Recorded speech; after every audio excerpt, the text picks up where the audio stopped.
Welcome everyone. My name is Kasia Kutz. I'm EENA Events Manager. I am welcoming you to this webinar today on mental health and emergency services. I still see people connecting all the time, so thank you very much for your patience, but I would still like to wait a little bit more so then everybody is connected and start presentations a little bit later. So please stay with us. We shall start soon. I think we can start now. For the time being of my short introduction, people might still connect, so that's fine. So welcome everyone. It is my pleasure to welcome you to one of the series of EENA webinars. Today's webinar was organized to raise awareness of the importance of mental health of emergency services staff and volunteers in the fire, ambulance, police, 112 centers, search and rescue services. It was organized 2 days before the World Mental Health Day with aim to help and ensure that emergency sector and its frontline heroes have the tools and strategies to address and challenge the problems they might face on a daily basis. Please note that the webinar will be recorded and its materials will be available on the webinar webpage and the recording of it also on EENA YouTube channel tomorrow afternoon. During the presentation of our speakers, feel free to write your questions. This is very crucial and essential of the webinar is that you ask your questions. We will gather them and provide to our speakers at the end of their presentation. If your question will not be answered, please forgive us. The time is short and questions might be many. Thus, you will have contact details of each speaker provided in their slides, so don't hesitate to contact them individually afterwards. Our first speaker today is Andrew Berrie, Head of Workplace Wellbeing Programs from Minds UK. In his presentation, Andrew will focus on so-called Minds Blue Light program, how and why it was developed, what are the program's key areas, the reach of the program, its results, and many, many more. Andrew, the floor is yours. Good afternoon, everybody. I hope you're all having a fantastic day. I'm calling you from bright yet rainy London in England in the UK. Today I'm going to be talking about Minds Blue Light program, a program of activity delivered from 2015 to 2019 to support the mental health and well-being of emergency services staff and volunteers in the fire, ambulance, police, and search and rescue services in England and Wales. When the program began, our research found almost 9 in 10 personnel had experienced stress and poor mental health while working for blue light services, and only 29% of staff and volunteers said their service encouraged them to talk about mental health. Twice as likely to identify problems at work as the main cause of their mental health problems as the general workforce, and as a result, they required tailored support to address the specific pressures that staff and volunteers faced. This was alongside research that we conducted as part of our Time to Change program that showed that 9 in 10 people with mental health problems experience stigma and discrimination. 60% of those people found that the stigma and discrimination that they felt in the workplace was actually a larger factor on their lives than the actual symptoms of their mental health problem itself, and 35% of those people had given up on their hopes and dreams for life as a result of the stigma and discrimination that they faced in society. To address this need, the program focused on 6 key areas. First, to tackle stigma. This was achieved through our Time to Change program, supporting emergency service organizations through free consultancy to produce an action plan that looked to change the way people thought and acted about mental health in their workplace. This was supported by masterclass shared learning events, a number of free resources, behavioral change creative materials, activity packs, and monthly newsletters. It was also supported by broader communications that shared lived experience of emergency services personnel through the likes of blogs and blogs. We sought to empower staff to lead their own change through our work with a champions network. Over 3,000 champions were involved in the program over the 4 years of delivery, and we provided them training and the tools and resources they needed to create grassroots change within their own individual service. We produced 5 one-day training courses on managing mental health in the emergency services, 999 call handler training, new recruit training, peer support training, and trauma awareness in order to raise mental health literacy across the sector. We sought to make support more accessible through our publications and through a blue light info line, a confidential branded info line tailored for the emergency services to provide information and signposting. We sought to build resilience through our resilience course, a full-day training course developed by the University of Oxford on our behalf that provided practical ways to deal with stress, anxiety, and difficult emotions, alongside an understanding of the tools and techniques that can be used to build resilience. And finally, we sought to establish networks across the entire sector with local communities, amongst police, fire, and ambulance services to learn from best practice and share experience. Thousands of people that dedicate their lives to saving others have received information, resources, training, or access support through the Blue Light program and our network of local minds. We are exceptionally proud of the amazing work of almost 3,000 passionate Blue Light champions who have courageously spoken out about mental health and sought to help to change the way that mental health is seen, acted, and thought upon within the emergency services. Over 100 emergency service employers or associations across England have signed the Blue Light Time to Change England or Wales pledge to publicly show their commitment to bettering mental health now and in the future. Almost 9,000 line managers, team leaders, and pastoral staff were trained in managing mental health in the emergency services, and over 9,000 calls were made to our Blue Light info line, which provided emergency services staff, volunteers, and their families with personalized information and support.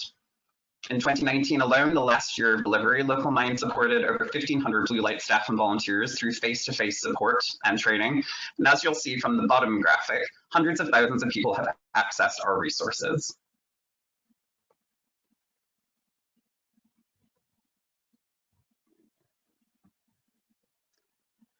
But it doesn't stop there. Compared to 2015, our 2019 survey showed that the Blue Light program has made a real difference to how staff encourage staff and volunteers feel to talk about their mental health at work and how well their organization supports them when they're experiencing poor mental health. Today, 60% of staff and volunteers in Team 999 feel that their attitudes towards mental health at their organization are changing for the better. Back in 2015, only 29% of staff and volunteers said their service encouraged them to talk about mental health. In 2019, this figure had risen to 64%. Those who'd had some involvement with the Blue Light program were particularly positive, with 70% saying that they felt encouraged by their organization, compared to 40% of those who had not been involved in the program. 34% felt their organization supported employees who experienced mental health problems well or very well. Over the 4 years of the program, this number increased to 53%. Those who had had some involvement with the Blue Light program were more likely to be positive about the organizational support compared with those not involved, 57% compared to 49%.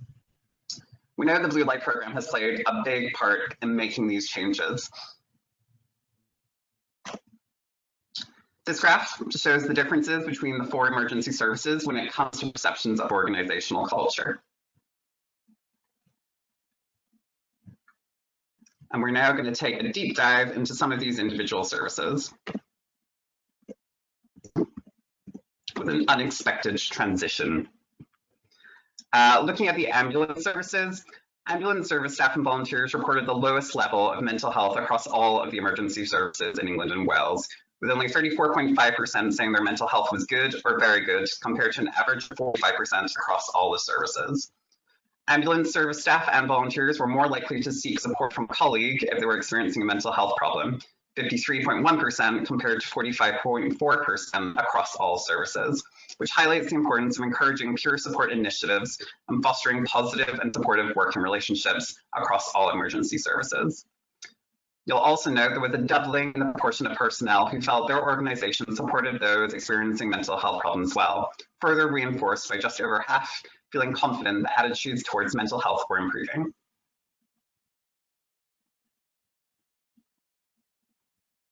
Looking now at our firefighters. 77.8% of staff and volunteers who took our 2019 survey were aware of the mental health support available to them through their organization, compared to 55% in 2015. A similar percentage, 75.1% of fire personnel, I feel their organisation encourages staff to talk openly about mental health, compared to just 42.3% of those who responded in 2015. Experience of traumatic or distressing events moved from the 6th highest cause of poor mental health amongst the fire services in 2015 to number 2 in our 2019 survey.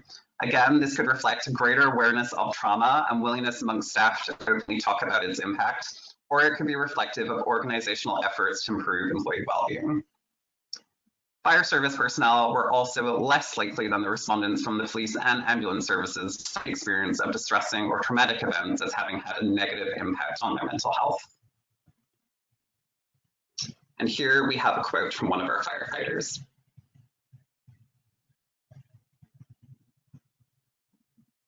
Looking at police, respondents from the police service were more likely to feel the effects of excessive workload on their mental health than those from the other emergency services, perhaps indicative of ongoing cuts to the police workforce, placing an increased strain on resources in the UK. 95.5% of managers who had been involved in the Blue Light program felt more confident to support their staff than they did 1 year previous. Just less than a quarter, 24.7% of police personnel, said that they would seek support from their managers for a mental health problem. While this number is still low, this is a marked increase from the 14% willing to seek support from their managers in the previous 2015 survey. 58% of police and volunteers agreed that people feel more able to talk with managers in their organization about mental health than they did 3 years ago. So while it's perhaps not having those conversations yet, they should feel more comfortable in doing so in the future. And here is a quote from one of our police officers.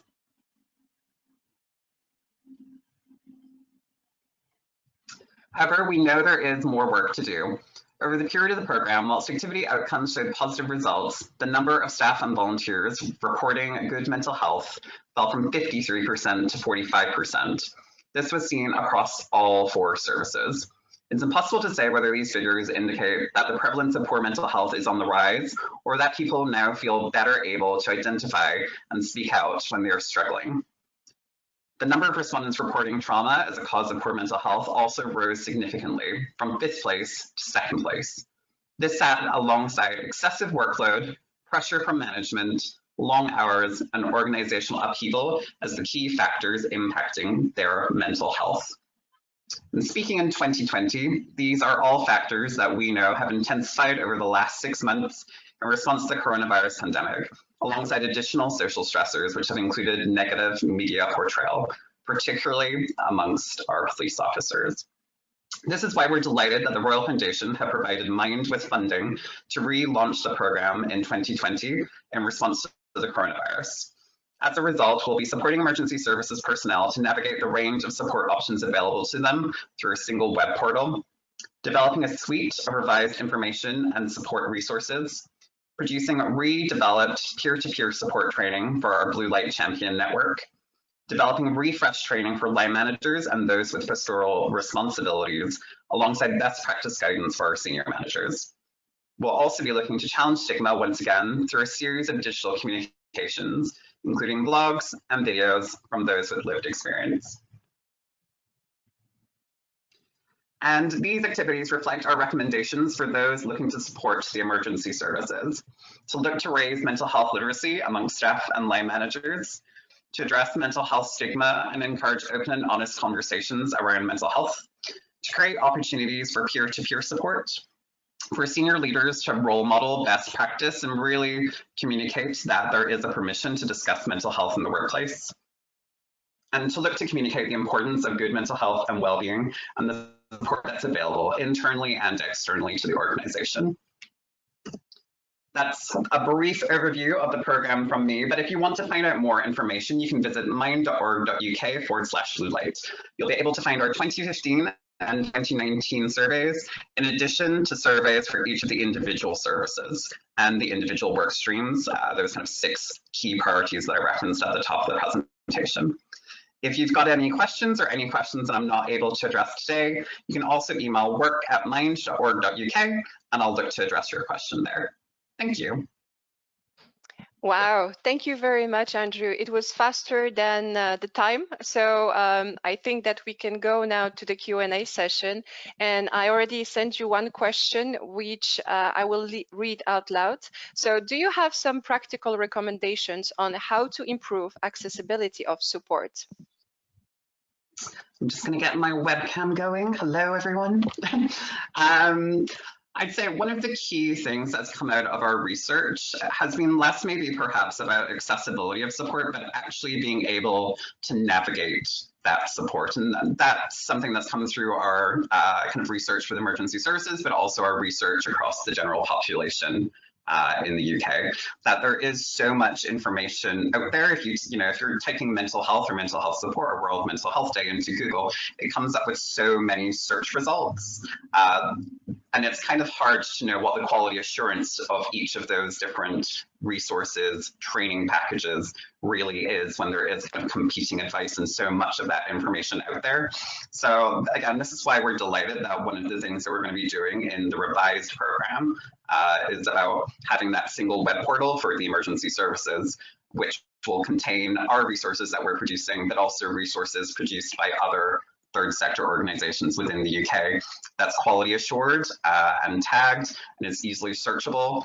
And that Mind has said, this is evidence-based advice that has merit, that has been properly evaluated, and is safe to deliver in your organization.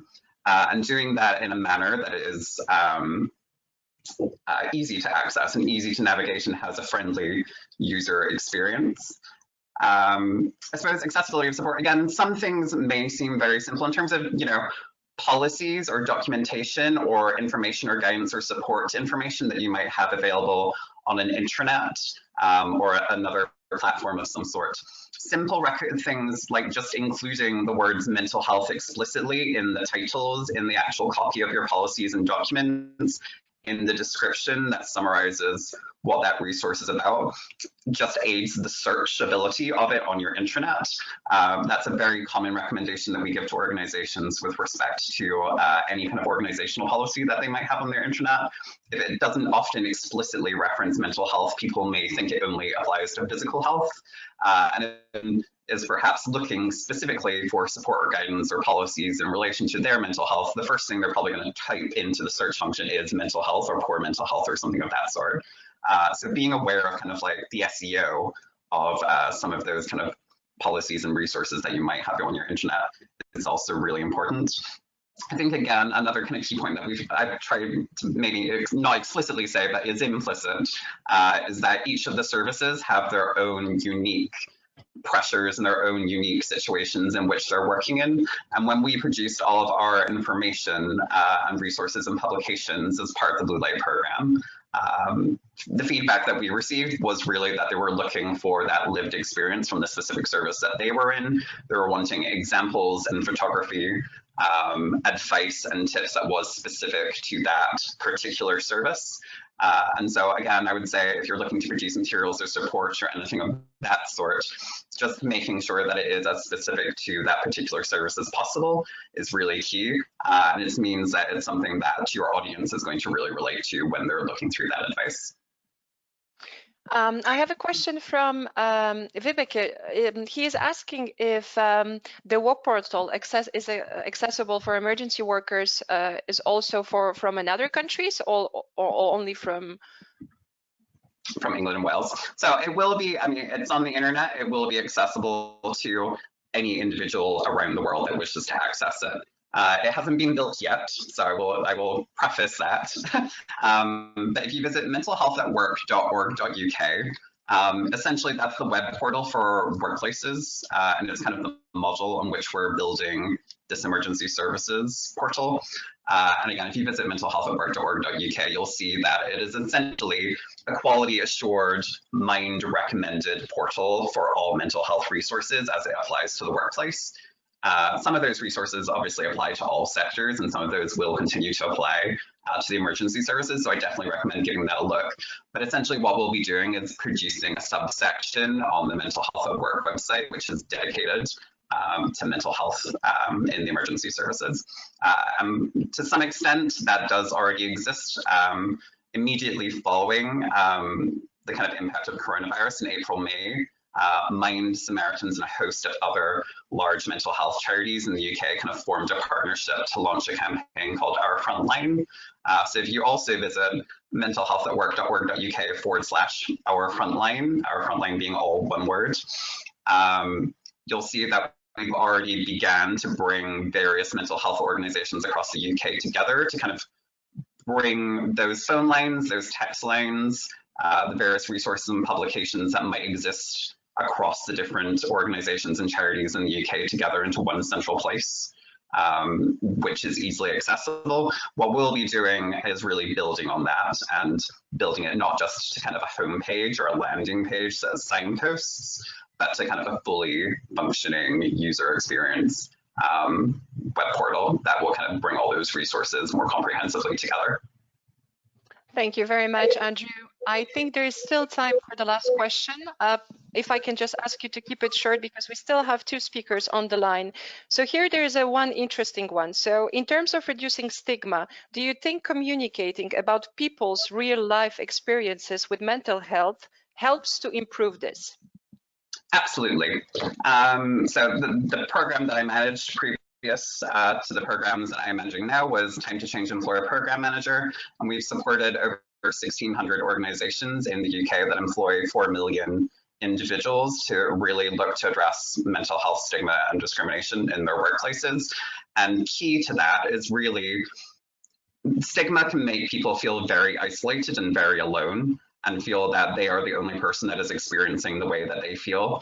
And the simple act of blogs or vlogs or creating diversity networks or creating champion networks within business and having the place to have some of those open conversations and, come to the realization that, everybody has mental health just as we all have physical health. 1 in 4 of us have a mental health problem. 1 in 6 in UK British workers have a mental health problem, and come to the realization that, we all have difficulties and challenges, and these are all things that we can openly discuss and look to really, by having that open discussion, work better together. Very. Okay. Thank you very much, Andrew. I think that your presentation was a very general overview of what the program is. And if people want to learn more, they find all the information and links inside of your presentation. The presentation will be available as of tomorrow on our webinar page. So now we are moving to a second speaker of today, Monica. Monica Million, Executive Director at Colorado 911 Rescue Center and immediate past president at NENA.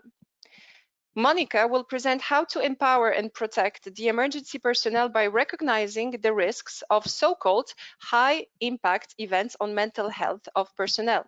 She will guide us through analyst responses to those risks with defined short and long-term outcomes and post-strategy checklist. Good morning, Monica. Please, we are looking forward to your insight and presentation. The floor is yours. Thank you so much. Hello to everybody from Western Colorado.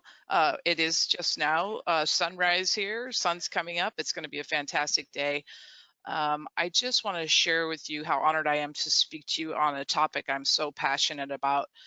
Having been in the emergency number services for now going on 20 years, it's only been in my last 10 years that I've really come to realize that initially how we've managed the mental health of our employees, we really were leaving people behind in their mental health and wellness. And that's really the position my colleague and I took when we were developing this program. So thank you, everybody. We want our emergency number professionals to be able to serve well and to have a healthy, prolonged career in this profession. And really, as many of you know, when you enter into public service and the emergency services network, it's really about family and how we support one another. And unfortunately, a lot of those kinds of mechanisms weren't in place, especially for our emergency number services professionals. But the goal today is to empower you, the frontline workers, to talk about how these high impact events impact you, how to develop a set of resources that will be at your fingertips because it's not just about the high impact events, it's about the day-to-day vicarious trauma that we experience through serving our communities, and then how to empower you and your teams to utilize the professional help from our mental health services. I want to really paint a picture, and again, these statistics are for the mental health for the folks here in the United States. As you can see, some of our statistics are indicating that the PTSD rate among our 911 professionals is at 17 to 24%. This is very much on par with our frontline workers. We're experiencing clinical depression at 24%, and the suicide risk is higher than that. There was a great study done in the Virginia metro area, and they asked some really significant questions. The most recent time they had suicidal thoughts, and they asked it of all of our emergency services. Police 4 point, fire 8, average was 7.8. And then more telling and more alarming to me was our public safety communications professionals were 13.8% respondents in this survey.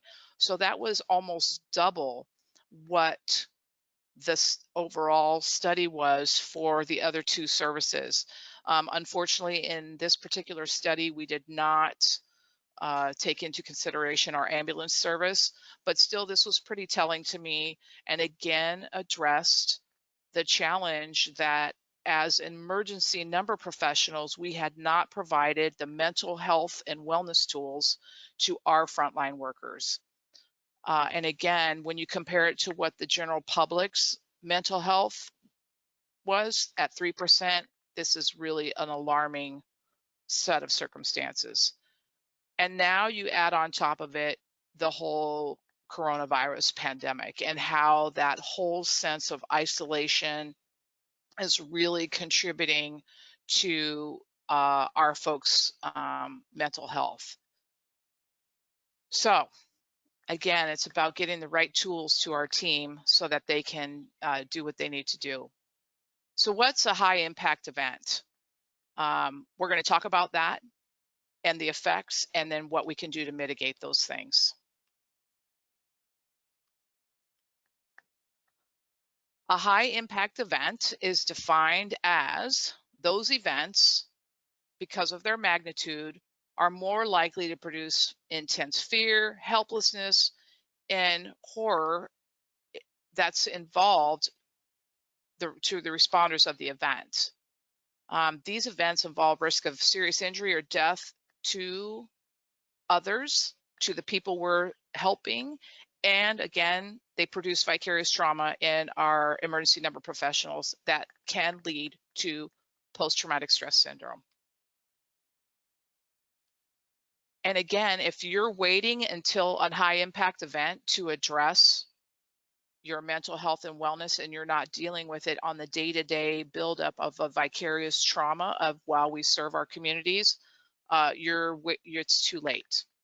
So let me give you some examples of what high impact events are defined as.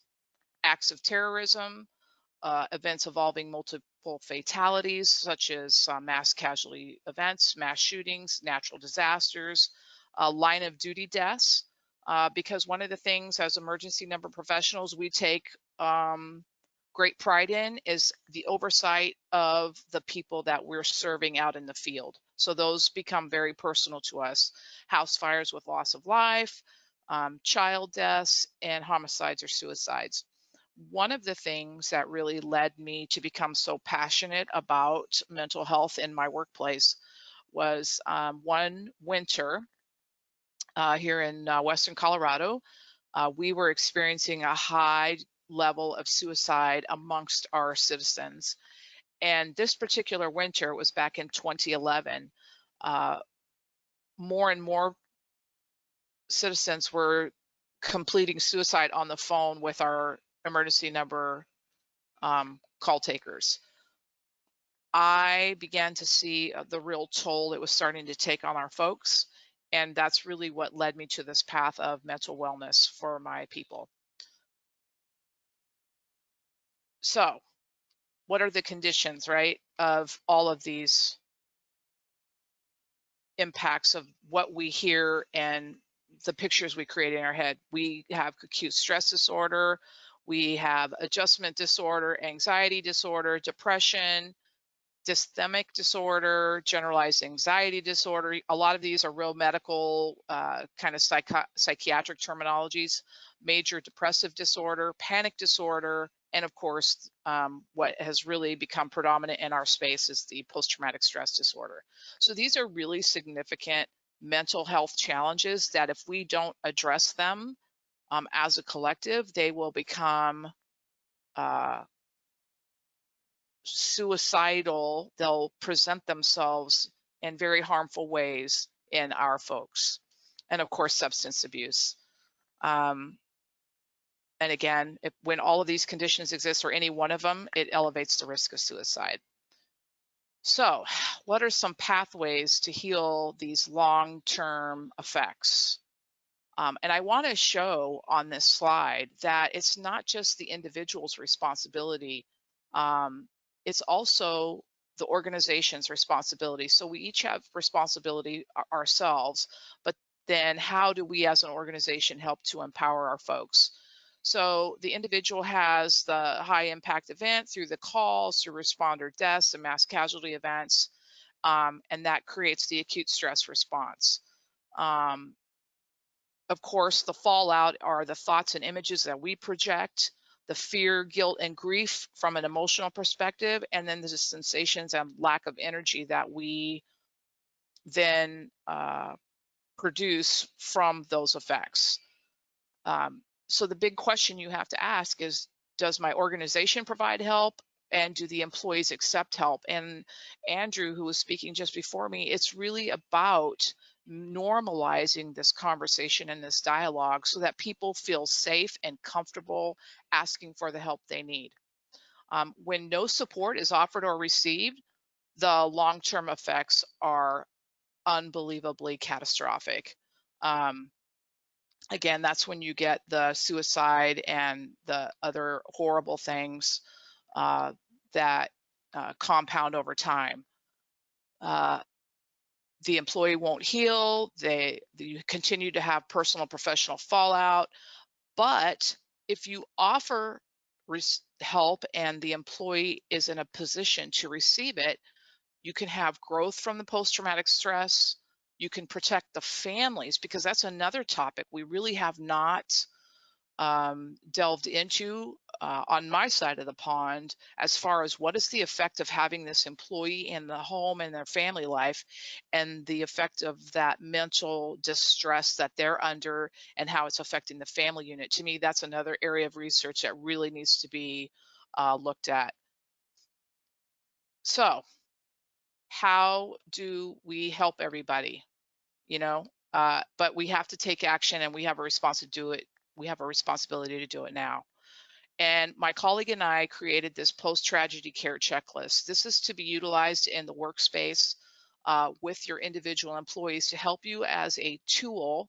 And I'm going to be flying through this rather quickly, but all of this and the guiding policy is available on our website, www.nena.org/wellness. We have an entire suite of wellness products, if you will, and this is available in there.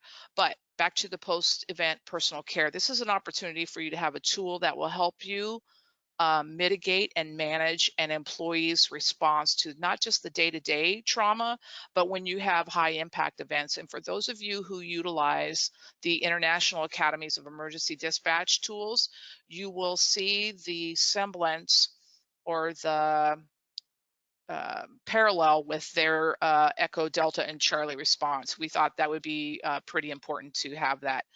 I'm gonna, again, because my time is getting near here, and I don't want to take away from Cindy's opportunity to share with you her information. But there's opportunities for you to talk to the employee. It's a documentation tool. that really requires you as their leader to check in regularly, because again, it's not just about the high impact event, it's about checking in with them and their mental wellness over time. So did they get peer support? Did they get clinical? Did we refer them to clinical support from within the organization? Again, taking that leadership role and being responsible for and offering support to our staff. Then, of course, there's a space in here for planned care options, self-help activities that your employee has initiated on their own. If you have a critical incident stress management program within your organization, and of course, for those who rely on their religion and their belief system to help support them, any inference to the chaplain program that you might have.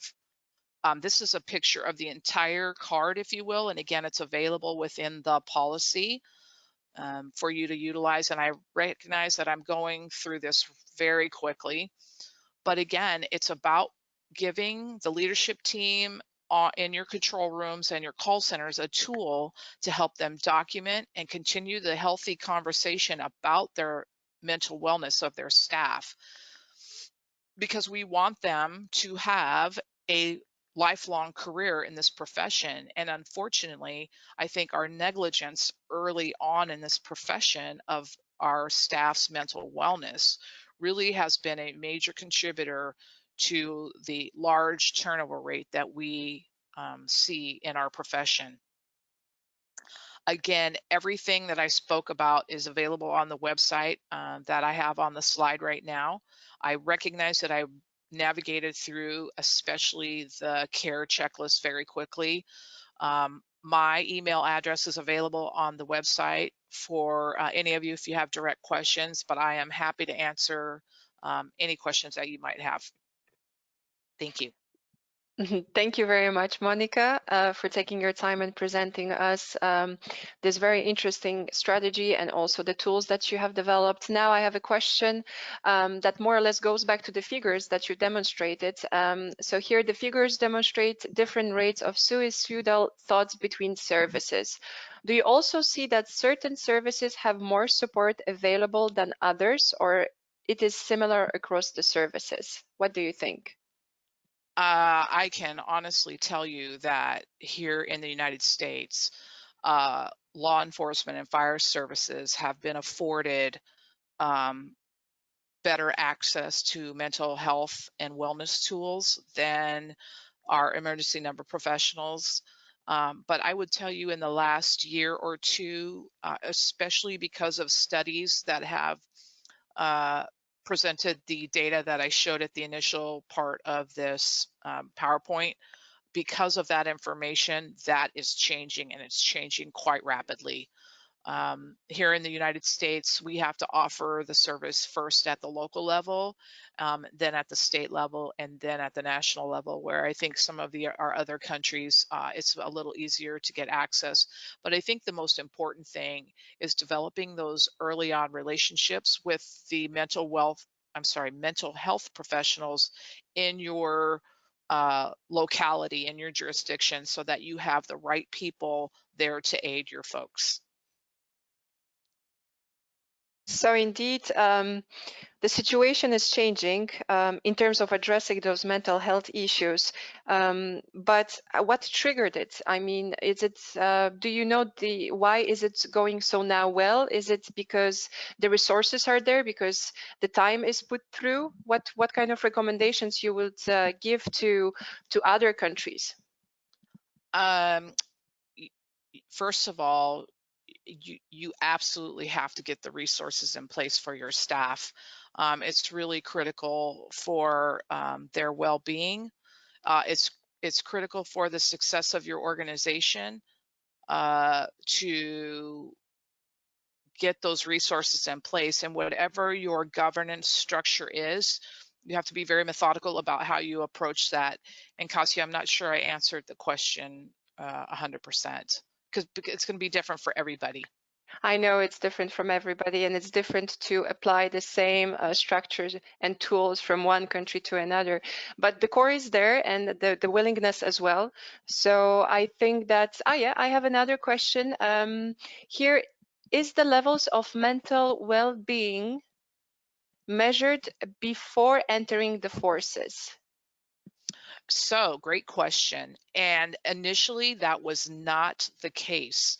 They have just now, in the follow on studies, begun to do that so that we can determine where the degradation of mental wellness really begins, especially in the emergency number services profession, because really our initial studies and clinical trials were more about taking a snapshot of, if you will, of where the mental health was for those professionals who were in the system already.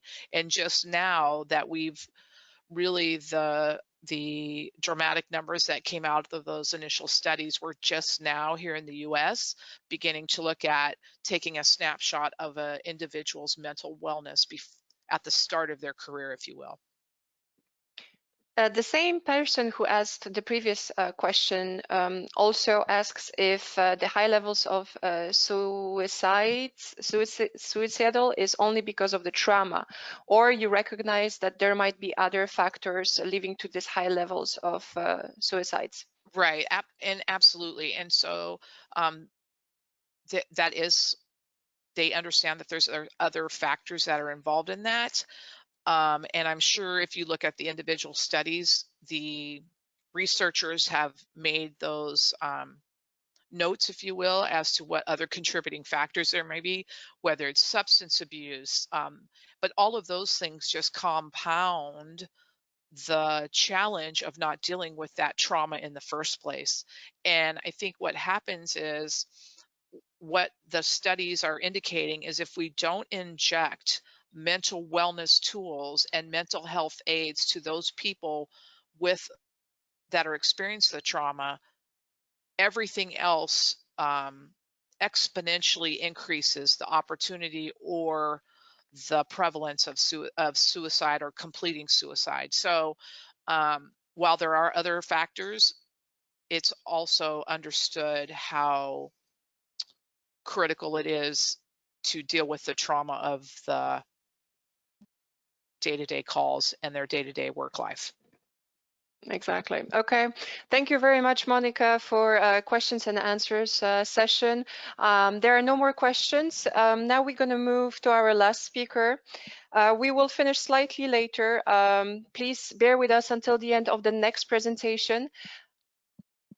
Our last speaker of today is immediate past president of APCO Canada and author of Volume 1 and Volume 2 BAPCO white paper called Solitude, Suffering and Stress, Cindy Sparrow.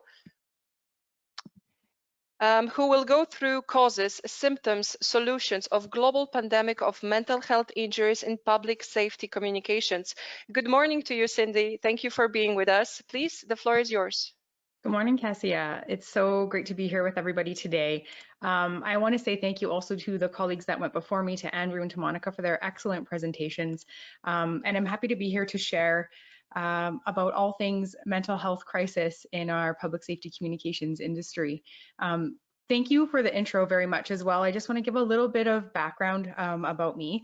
I have worked in public safety in frontline and leadership roles for the past 24 years. I've worked frontline as an air and ground paramedic, and for my entire professional experience in 24 years, have always worked in an emergency communication center, or a control room like we call it in Europe. Again, sorry, I should let you know I'm joining you from just north of Monica. I'm in Canada. I'm in Western Canada, in Calgary, Alberta, and happy to share all the information that we've been working on through our BAPCO white papers. So as you said, I'm the immediate past president of APCO Canada. I'm also an international consultant. I recently retired as deputy chief from Red Deer Emergency Services, and a large part of my role there was oversight of the 911 Emergency Communications Center. So I do have quite a bit of experience in public safety communications for certain. Most importantly to know is that I have been involved in mental health initiatives and public safety communications around the world. I'm recently co-authored along with my partner Andrew Chamberlain, the first of a two series of a 4-part white paper series on mental health issues, and I'm happy to talk to you about that today. So we do know that there is a mental health crisis in the public safety communications sector. And I wanted to spend some time talking about public safety communicators and how they are the first responder. So often they're also the hidden behind the scenes part of the emergency services chain. The first point of contact for the public who are needing help from emergency services actually goes to the control room, and the public safety communicators answer the call. They often don't know what's on the other end of the line, and they could be transferring from a very low priority call to a very extreme call. So some of the incidents that Monica was talking about before, the major incidents, that the house fires, the terrorist attacks, they have no real control over what's coming in on the other end of the line.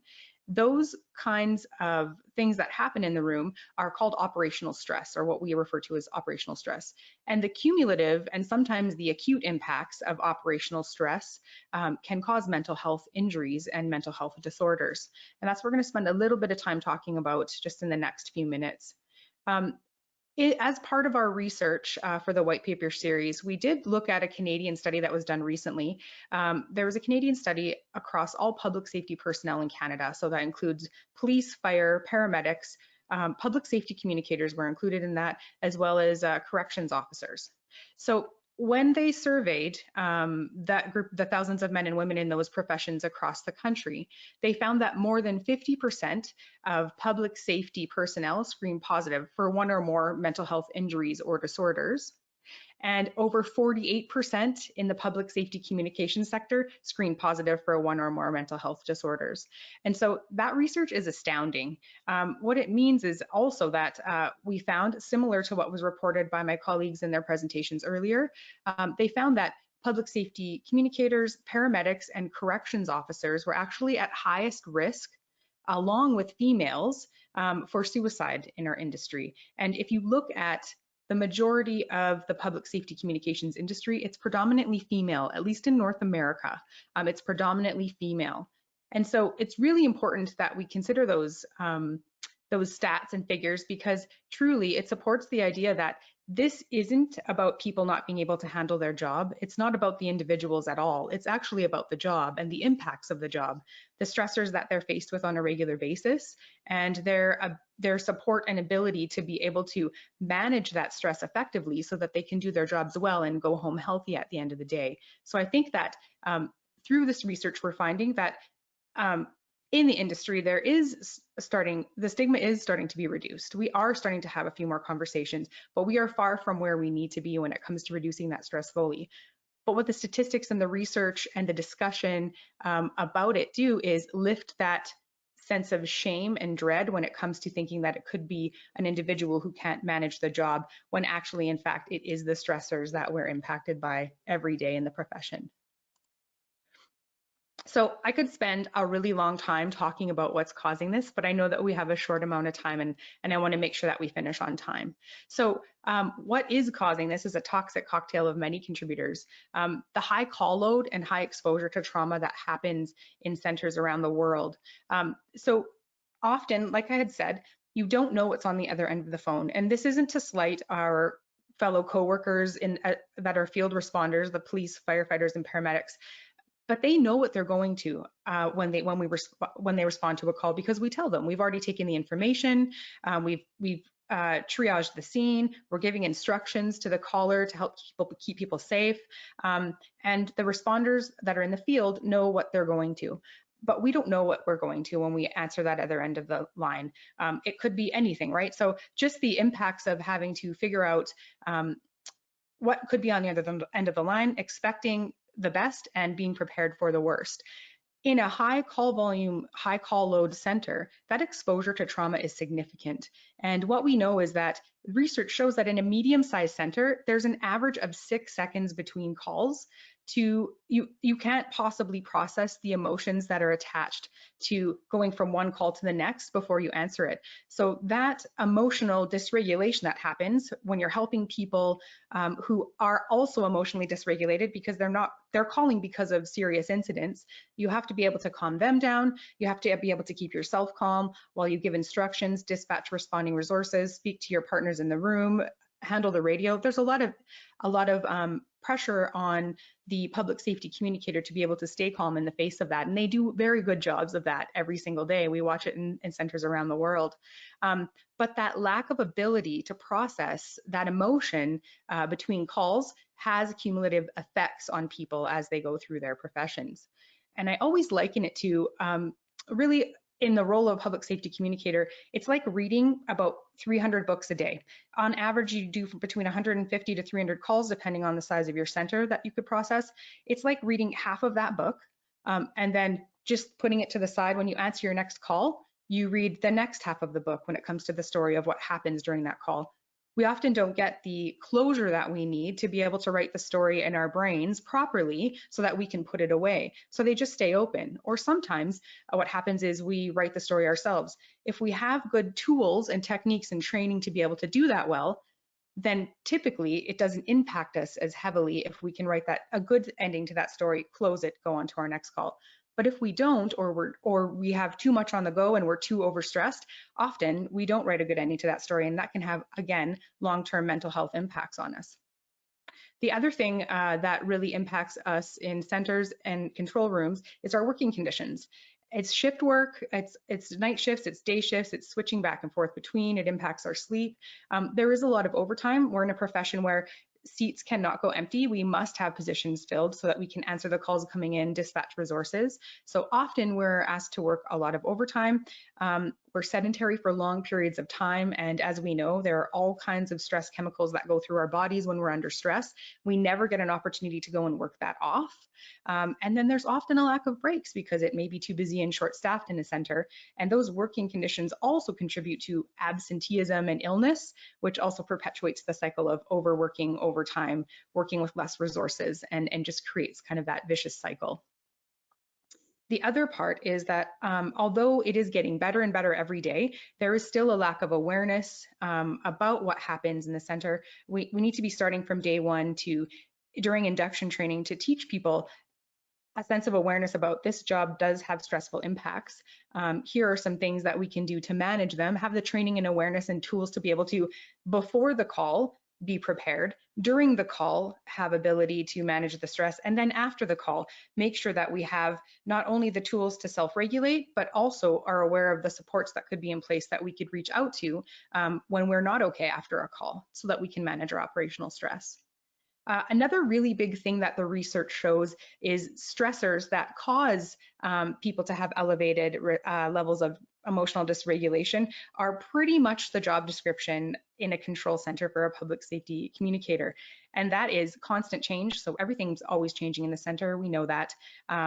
The calls change from day to day, our procedures change from day to day.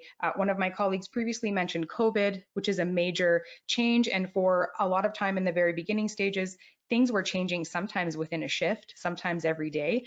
So our constant ability to manage that change has a cumulative impact on us, certainly. In our roles, we also have a lack of predictability. We don't know what's on the other end of the phone when we answer it.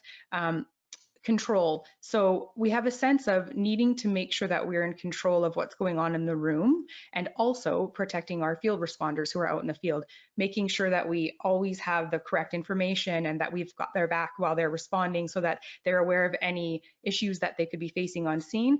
So it's the sense of always having to be on our toes and ready for the next thing. And then, of course, the fourth part that causes stress is constant evaluation. So not only are we being evaluated by the public that we serve, but our coworkers in the room, often our field responders in the field who may not have a good idea of what's going on in our control room. And then, of course, your supervisor, whose job it is to constantly evaluate you as you work. All of this adds up to a lot of stigma and shame and culture that can actually keep people silent in the room. So the shame of feeling like we can't handle the job, if we work in the kind of organizational culture where it's not okay to talk about when we're not doing well, or we don't have programs or support or awareness in place to be able to realize that this isn't about our ability to do the job, it's actually about the job and the stressors that it has on us. So that stigma and discrimination and that fear of not fitting in with your coworkers keeps us silent often about telling people we're not okay and reaching out for the support that we need. So recognizing the signs. So the most common health disorders reported in the research that we drew from were anxiety, depression, burnout, post-traumatic stress disorder, vicarious traumatization, compassion fatigue, substance abuse, and suicidal ideations, which are attempts or thoughts about suicide, and suicide completions. I know that we don't have a ton of time to spend time on each of those different common mental health disorders in our industry, but they're really important to know about.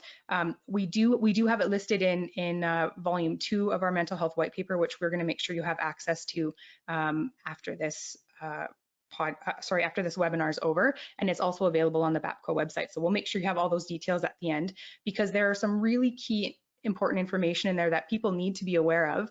I also want to spend a little bit of time talking about how often those that are around us will notice a change in us first. Mental health injuries and operational stress can have significant impacts on us, but it can impact our physical, our cognitive, our emotional, and our behavioral behaviors in the room and at home. So again, those closest to us, so our coworkers and our supervisors, as well as our people at home, are probably going to notice those changes in us before we do. And that's because often if you look at the continuum health model on this slide, it has a gradient across the scale where it shows when you're showing up healthy, this is what it feels like. When you're reacting, this is some of the symptoms that come along when you're injured and when you're ill. So this mental health continuum is a tool that we actually talk about in volume 2. It's a tool that was built by the Canadian military. So they have what's called the Road to Mental Readiness program, and it's about being mentally ready for going out in combat and for recovering when they return, because they recognize that there was a lot of similar mental health injuries and stressors in the public safety community.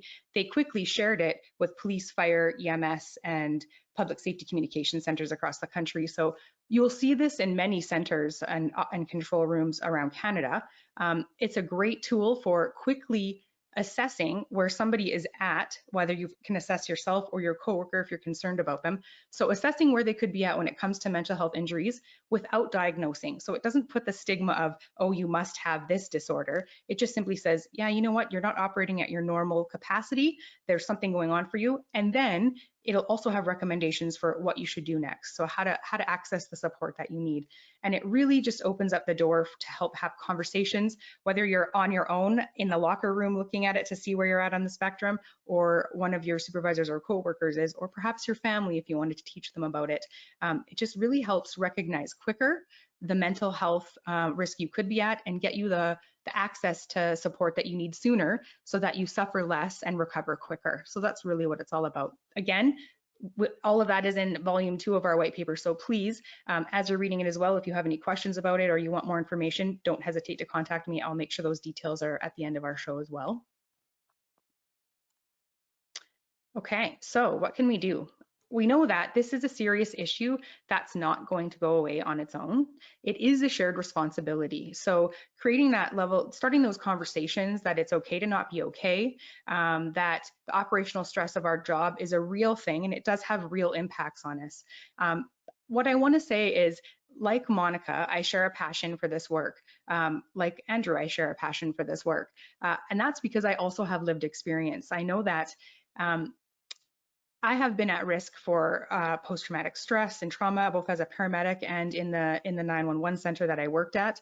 And I know that in the early stages of my career, there was so much stigma around that I didn't feel safe to reach out. And there really were no supports in place to be able to talk about some of the difficult calls that we have. And it impacted me for a chunk of time. And finally, when someone talked about mental health injuries and what that looks like and feels like for people, I realized quickly that, oh my goodness, it's not just me and I'm not alone. And I felt a lot safer about reaching out for help. It is scary to think about the fact that there might be something wrong with you and you might have to not do this career anymore because you can't. Having the freedom to find out that actually you can and you're not alone is absolute freedom. And so I have spent the large portion of my career making sure that I advocate for mental health support and awareness in public safety communications and public safety as much as I possibly can, because it's so incredibly important. So having the conversation so that we can lift that shame lid and reduce the stigma around mental health injuries is key. And like I said, it is a shared responsibility from frontline to leadership. A strong message from leadership and leadership training so that they have awareness about the impacts on their teams is pivotal to really moving the needle to make a difference together. And then empowering frontline and supervisory staff who are experiencing the issues to make it feel safe for them to come forward and get the help that they need. There are only certain people in the world that can do this work, and we really have to take care of them. I really think that it's important we do what we can so that people are finishing their careers in a way that they leave healthy and not because they have to, because they're unwell long before they're supposed to retire. Most important thing is don't be overwhelmed. We can take small steps to get there together, and working together is key, like I said. Training tools and techniques are very important from day one, from the time somebody starts in the position, and even before then. We're looking at ways that we can research how can we have standards about psychological testing beforehand to make sure that people are actually well equipped to be able to handle the rigors of this role, so that we don't put somebody who's not well suited for that into a role and they have an even harder time managing this than somebody who may be more well suited for the work. So those are really important. Techniques and tools from the day one, and awareness and training, and an organizational culture that makes it okay to talk about this very important issue. A well-rounded training for staff is also key, and that comes from the preventative. So before the call ever happens, we're talking about what we can do to support people, the awareness and training and techniques that they would need to manage the call during and immediately after, and then mental health support and access afterwards and over the long term. And I really want to stress that it's important to get specialized mental health support and programs for first responders and trauma-related issues, because when you can deal with mental health professionals who are specifically trained for first responders support, they really can quickly identify the issues that might be going on for individuals and get in there quickly to provide the correct and specific treatment that's needed for high trauma exposure.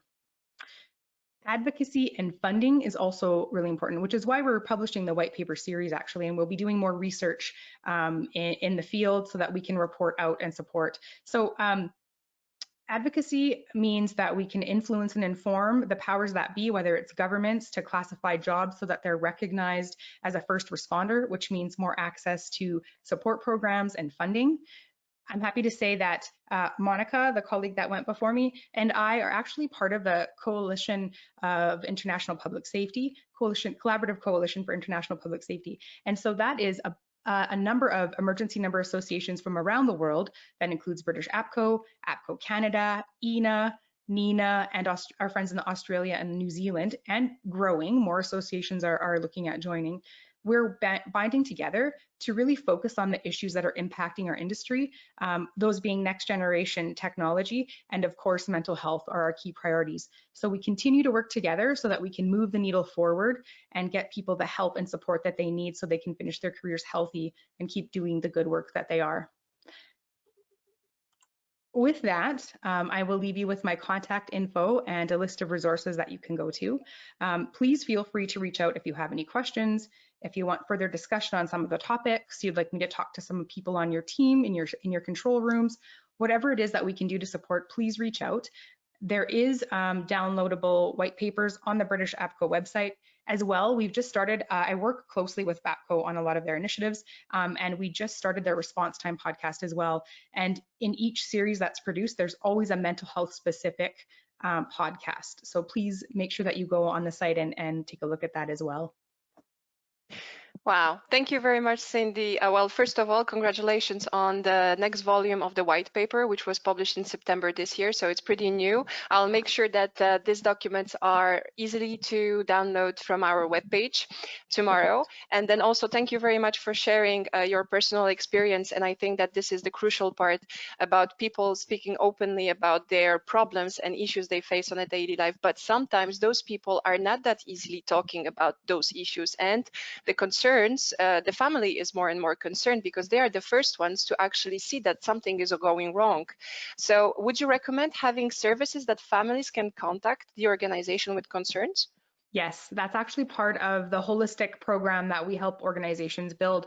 It's really important to actually have those closest to you at home have the same level of training or have a specific family, friends or / family, whoever you cohabitate with, so that they're aware of the triggers as well as the stressors too and how they show up. So that training for families and support, so they understand when their loved one goes to work, these are the things that they might face, and telling them without traumatizing them, of course, but telling them in a way so that they understand what this person's under and why they might need some time when they get home and they might not seem like their normal selves. But if that carries on long term, what can we do to support, to have the conversation, and to get them the help that they need? So that is incredibly pivotal and a huge part of a really well-rounded mental health support program.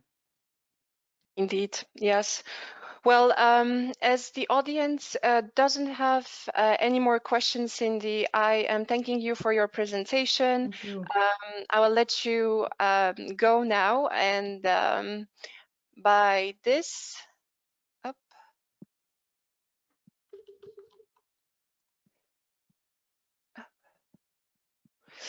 Well, after hearing from such outstanding and experience and devoted to the matter speakers, we acknowledge that despite many problems, programs, tools, strategies being developed to improve and protect well-being of our community, there is still much to do. But by seeing devotion and heart in the work of Andrew, Monica, Cindy, and many others in the field, we can close this webinar in a very positive tone by saying that there is support and there is hope continuously being improved to help those who work so hard to save lives on a daily basis.